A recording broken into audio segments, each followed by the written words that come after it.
welcome back to the next podcast from Felix Black, aka the man with the golden guns. It's Hear Me Out. And I got a guest with me today. I know a lot of people have been saying I need to get more guests on the podcast, man. It's not because I don't want people on, it's just people don't volunteer. So this guy, he stepped up, volunteered. Go ahead and introduce yourself, man. Yo, what's up, guys? It's YungCEO, or just Young for short is what they call me over on my channel. I'm glad to be here with the man with the golden guns, Mr. Felix Black. I'm a fan of his. I got introduced to him by my man Fin Fang Foom, and I've been riding with him ever since. Oh, shout out to Fin Fang Foom, man. That guy, he does a lot of promotions behind the scenes, man. He linked me up with like T-Jack. He even told me about you, even though like you had stopped by the channel before. We were talking one day, and he was like, "Man, just check out La Pimpin'." And I was like, "All right." And it just happened to be you was already subbed to the channel, and I was like, oh, "Okay." Brother's holding it down. I think the first one I heard from you was the credit one. Okay, yeah. And I was like, "It's not a lot of people talking about credit." Right, you know what I mean? And I think I left like a paragraph comment on that because that was different, man. And that's what I like on YouTube. Yeah, exactly. Yep, I'm feeling that. So how long you been doing these videos, playing COD and all that good stuff, man? Man, I've been playing COD since Modern Warfare 2 was my first one, and I will go ahead and say that I was the noob. I was the camping guy abusing the claymores, scavenger pro. Every time I run out of claymore, pick another one up. Was you noob tubing? Yeah, no, I wasn't noob tubing because I found out early that people didn't like that. So I was trying not to do that, but I was camping because I didn't know the difference. I didn't know it was like taboo. So I was definitely getting my camp on, and that was actually my first ever first-person shooter too. I know back in the day, people played like GoldenEye and those other things, but I wasn't into those kind of games back then. But my homeboy in California, really, I was just into RPGs, Final Fantasy. I was into Resident Evil, and sports. Man, I was big on basketball game, NBA Live, and then 2K and Madden. I was into all that stuff. Okay. Yep. So you wasn't old school with the GoldenEye. Nah. That's cool though. So tell me what got you into YouTube, man. You're actually one of the few people I can watch their videos, and you always hear me going off about the topics on YouTube and stuff like that. Yeah. But I actually watch the videos. I don't necessarily watch the gameplay, but I listen to it, the commentary all the way through. Yeah. So, like, what got you into wanting to post on YouTube? What made you buy that Hapag? You know what I mean? Yeah. And just get that microphone and just say, "Let's go." Right. Well, first off, I appreciate you saying that about my commentaries, my videos. Means a lot. And really, man, back when I was playing Black Ops, when Black Ops came out, I was on the Xbox at that time, and okay, so you were originally on the Xbox. Yep. And then switched. Yes, yep. See, you learn something new every day. I didn't know that. Yeah, back when I first started playing these games, I was on Xbox. My brother had bought one, and we lived together, so I bought one. I was playing on that. And my friends that are actually out this way where I live, they told me, you need to go ahead and get that PS3. So I had hooked it up to where I could get a PS3. I had gave the Xbox to my brother. Okay. And when I started playing on PS3, I was probably off of games for like a couple months, and then I got the PS3. And when I went back to Black Ops, it just seemed like something kind of clicked, and I was like a little bit better than I was. So what I did was I went on YouTube and started, searching for things to try to get even better. And that's when I noticed that people were like posting this like all the time, like posting tips and posting videos. And it was just a whole new world to me. And I was just saying to myself, look, I think I'm, as good as those guys. I think I can go ahead and post them. I just started on my cell phone, which a lot of people don't know either. I started recording with your cell phone? Yes. Recording the TV? Yes. Wow. My first, probably 3 videos were recorded on my cell phone. And one of them is actually a 55 kill team deathmatch on Black Ops. You still haven't posted on your channel? Yes, I do. Okay, that's classic material right there. Yes. You know what? I keep it up just as a reminder of where I've come, you know? Definitely, man. Definitely. That's what got me started, man. And since I've been going, I've just, fell in love with actually posting and giving feedback and getting feedback and things like, and interacting. Playing the game has kind of taken a back seat to, doing the YouTube thing. Definitely. I love it. I think that happens to everybody. Like once you start commentating, you play the games differently. Right. You know what I mean? So when you jumped on the YouTube and you were looking at the Black Ops, what's some of the names of commentators you came by? Oh man, the first person that I had watched was Ozric. That was the first dude I seen on YouTube, and his videos were amazing. He talked really clear. He was really good at the game, and he was giving tips that at that time I didn't even knew existed. Like when I was going out there and playing, I was a good player. I was probably a 2 KD player still, but I had no idea about different lines of sight and spawn points and things like that. So when I started watching him, he gave a lot of insight. So to this day, he's still one of my favorite commentators. And then the second person that I started watching religiously was Chris Smooth. And that was mostly because it was just entertaining. He was funny. And, it didn't ever look like the first videos I was looking at. It didn't look like he was like really, really good. But he just made it seem like the game was better and he was better, and it was just funny. I loved it. Okay. So those are, I don't know the first guy, but I definitely know who Chris Smooth is. Yeah. So it was the tips and it was the entertainment aspect. Yes. So on your channel, what do you focus on mainly? Man, I've been kind of going through, some changes because when I first started, I guess I was more of the kind of show-off guy, like, not cocky, but just showing, 55 kills, 60 kills, and just talking over it. Yeah. But then I try to get into some little tips because I do want to help people out, people that are searching for it. If they land on my channel, I do want to be able to help them out. But lately, I've just been getting into being more real, just give you a piece of me, and you be able to leave a piece of you in the comment section, and we just relate, and we just be able to talk, Is there something that triggered that? Yeah, it's just, really your podcast that you had, your last episode, I've been feeling like that before you said it, and just when you said it, it was more like confirmation.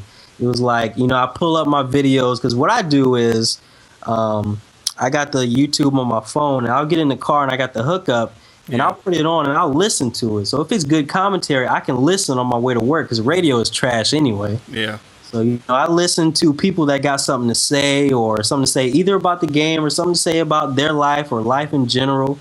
And that's what I like. So when I started getting on those car rides and I couldn't really listen because the person was just talking about the gameplay and I wasn't looking at it. Exactly. I was just like, I'm not into that right now, Exactly. That is actually a good point that you said that.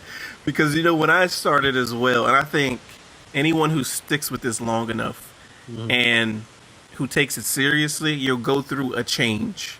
Right. That you'll take a step back and you'll just be like, which way do I want to go? Yep. And I think that's when I started focusing on the commentary because I was doing play-by-play. And then someone even told me, it was just like, hey, I can see the gameplay. So, you know what I mean? So I can see that you're running the Bravo. I can see that you're shooting someone. So I was like, you know what? He's right. Yeah. Yep. And I think, not to put anyone else down, but I started looking at other commentaries and they weren't entertaining to me or they weren't saying anything. Yeah. So I want to make people go, I want people to think. My perfect commentary gets a reaction, whether it be negative or positive. Yeah, definitely. Because controversy does sell. Mm-hmm. So, like my my infamous memoir about rushers. That probably went on for like a week. It just people did not like my play style, which is fine. Right. I just want to get a reaction from you. That's it. Yeah. And I think I've done my job. Yeah, I ain't gonna lie. When I first saw it, I got a little rise. I was like, "Oh, okay, he's talking to me, huh?" I'm just not the guy to go back and forth with nobody like that, you know. But yeah, I was like, "Okay, Russians, huh?" And you know what? I always say this, and it wasn't even meant to be negative. Right. I was just trying to let you know. I play with a lot of Russian players, rushing players, and I always hear them say like, "This guy's camping, this guy's camping." Well, usually we're winning, Yeah. so that's what separates camping from the way I play, or the way a lot of guys that I play with play. We're usually winning. So, and I just wanted to let them know, like, this is why. Right. This is why I'm not in your spawn. This is why I'm head glitching. This is why I'm sitting here. And Because I'm honestly, winning. and honestly, people don't know. You said it on your podcast too, but I played with you. So when I played with you and I saw you rushing around, getting way more kills than me, making me look bad, I was like, this guy's the real deal. Regardless which style he chooses to play, he's the real deal. And you have to have respect for that. And then you have to have respect and understand that each situation calls for a different play style.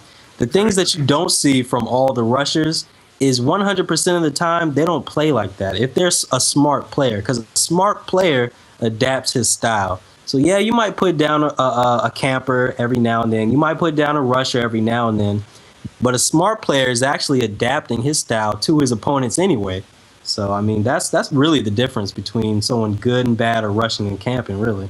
Yeah, and me and Foom, we probably went back and forth for about 2 to 3 hours because he was representing the rushers, and he actually does it. Yeah. When I play with him, he's usually at the top of the leaderboard, all that good stuff.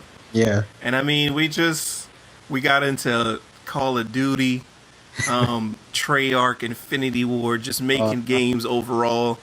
It was cool just to talk to someone. Ignorance is what kills me. Right. Like, I don't care if you don't like camping, if you don't like defensive play, if you don't like rushing, but just when you have an opinion, just be able to get that across.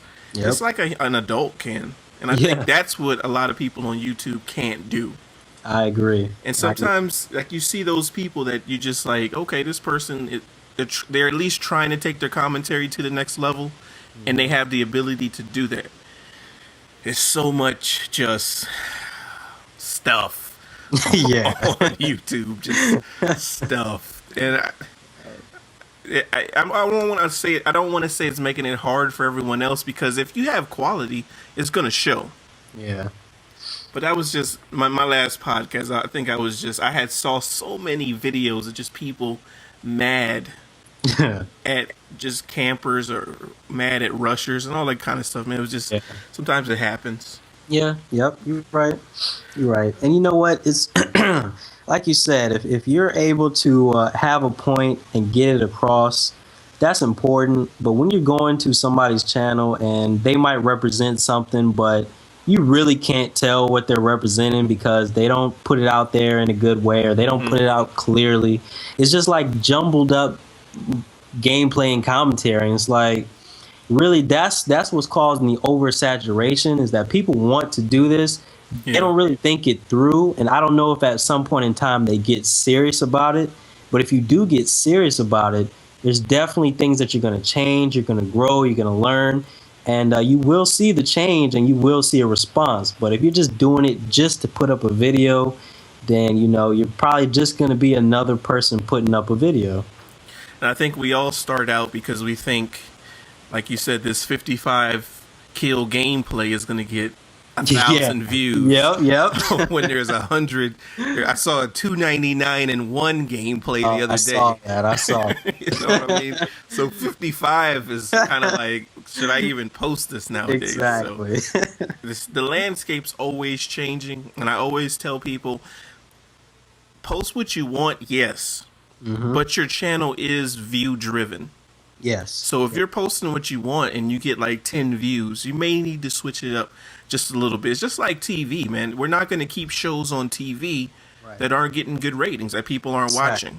So I know a lot of people just like, screw it, I'm gonna post what I want to post. Right. That's cool, but just it may not work out for you like that. Exactly. So. And you know what? It's funny you said that about the TV, because I was just thinking about today. I was sitting at my desk at work, and I was like, basically your YouTube channel is like your own small business. Of course. If you have a small business, what you're doing is, first off, you're marketing yourself. You think you have a good product to market. You're putting it out there. And if you're not trying to, grow your business and see what works and what doesn't work and take those into effect, then your business wouldn't be, it wouldn't last too long. So if you are putting up something on your channel that, I want to put this up, that's cool that you want to do it. It's called YouTube. You put up what you want. Yep. But people searching don't have to look at what you put up. So if you're want your stuff to get viewed, you're gonna have to, do it in a way that it's gonna get people to watch. You have to. You have to, yeah. I mean, or you're just gonna be putting up videos that get 10 views. If that's what makes you happy, then okay. But don't then complain about I'm not getting views. Basically. That's true, man. All right, so we got the YouTube covered. Yeah. Tell me what you do when you're not playing video games, when you're not on YouTube. When you're not YungCEO. Yeah. Well, I got a full-time job. I work at the bank. BB&T is the bank that I work at. I have a beautiful wife. I have a baby on the way. Oh, congrats. Thank you. Due in October. The doctor's saying that it is a boy, so we got a name picked out and everything. So hopefully that's all gonna, progress well. I watch a lot of basketball, a lot of sports, period. I used to play a lot of basketball, but I stopped really going to the gym and playing and all that because, I don't know, it seemed like, my knees be kind of hurting and stuff. Just to be honest. But, and really, man, I'm just enjoying just getting more mature, because when I was a little bit younger, I used to be more out there, hanging out at the club and drinking all the time and things like that. Yeah. I'm just getting to the point where I'm a little bit more mature, so those things don't really appeal to me too much. So I just like to relax now. So I'm at a perfect time where I'm coming into doing the YouTube thing, because I just like to relax, and this is a perfect way to do that. That's what's up, man. Yeah. Getting old with them knees, man. Yeah, man. What about you? You play any sports? Did you? Basketball, man. I'm a basketball head. Yeah, definitely. Of course, I can't go to the NBA, so I'm just a student. Those who can't teach, right? But you know what I mean. I know plays. I just know the lingo. Yeah, and it's so one-on-one to me. I know people like football, but it's slow first and foremost. Because you run the ball 2 yards, and then it's another 45 seconds before the next play. Right. But it's nothing like hitting a buzzer beater. You know what I mean? And the stadium is closed. Everyone's right on top of you. Yeah. I like basketball, man. I just like the stars in basketball. I just like the personalities. And, they got a little, I won't even say swag, because that's the teenage word, right? They got style. Like, they try to match the shoes with the headband, with the sleeve. Football players don't do that, so. Yeah, shout out to Allen Iverson. He's the first one to wear the sleeve. Now it's running rampant. He's from your neck of the woods, huh? Exactly. They called him Bubba Chuck out here. Yep. All right. So my last question for you. You said you had a wife. You know what I mean, and you got a child on the way. Yep. How do you balance gaming, commentating with your relationship? Woo! Well, we're going to say that I get a lot of... they get demanding. Trust me, I got one of my own. I know how it is. Yeah, man. I'm going to say I get a lot of help from my wife in the fact that if I'm on too long, she will let me know. Honestly, man, it's like gaming is something that, I've always done throughout my whole life. Yeah. I took a little hiatus when I was at the club and all that kind of stuff. But getting back into it now that I do have a wife and everything, it's like you have to constantly be thinking about, your partner, basically, because a marriage is a partnership. So you've got to be thinking about, spending time with them. You've got to be thinking about anything that you do is going to make them feel some type of way, either upset or whatever, So it's something that you always have to be thinking about. And again, they will let you know if you're doing something wrong. Yes. So, yeah. Yes. So I try to, during the week, I try to get on a little bit later. On the weekends, if we don't have anything planned, I try to get on. I'm an early bird, so I get up early and I'll get on and just try not to be on all day, try to, do stuff with her and things. We're big into Discovery ID channel, watching all the crime stuff, so yeah, we do that a lot. Is there any days that you have designated to where you won't get on, you won't mess with YouTube? Oh, man, you know what? There's not at the moment. But that is one of my goals, actually, is to make a day where that I just will not look at it at all. It's hard right now, especially because I'm just getting a little boost right now. Yeah, so. Man, you're hot in the streets right now. I don't know who's your marketing team, but man, you're hot in the streets right now. Big what up to the Market J, man. He came by and liked my setup video, and it kind of blew up, man. And I got like 100 subs in 2 days, and off a like. Yeah, off a like, man. That's serious, man. That's serious. Yep. And then he had liked my. I did a thank you video to him. I didn't even want him to like it, but I just told him, yo, you gotta at least look at it, because when I'm thankful for something, I want to show that I appreciate it. Yeah. So I did a thank you video to him, and I tweeted him. I said, if you don't do anything else, check out this thank you video. He ended up liking that too, so I still got some subs rolling in today too. So I'm hoping I can break 1,000 by 100 videos, and I still got 24 videos to go before I hit that mark. So I'm hoping I can hit 1,000 before then. Okay. Well, the rate that you're going, man, you're there. I'm gonna hawk you down, man. I'm at a booming 98 right now. So you know how that goes. Yeah. Well, I'm going to go ahead and wrap it up, man. You got any last words for the listeners, the viewers? Because, this is going on the channel and the actual podcast website, man. So go ahead and say your shout-outs, man, whatever you want to do. Man, big what up to the fam, everybody on YouTube, man. It's too many of y'all to name, but Bible Man 251, Cool Dude 32310, Mr. Felix Black, Fin Fang Foom, Brock, aka the man with too many AKAs. I mean, it's just so many people that support me. Mm-hmm. So I want to first off shout them out. Second off, just stop by the channel. I do a lot of different things on there. I try to get people involved with a series I got on there. Oh my God! So come by there. Almost forgot to shout out my boy Karan. He does all my sounds. When you hear anything on my channel, it's usually because he's hooking it up for me. But I'm just a regular laid back dude, man. He's posting videos and would love for y'all to come check it out. So that's about it. All right. Well, that's it. That's the Hear Me Out podcast with YungCEO. Y'all guys, check out his channel, man. I think you really like some of the content that he has. It's entertaining. He has the gameplay, so I mean, what more can you ask? Hear Me Out podcast. This is Felix Black. I'm out. Peace.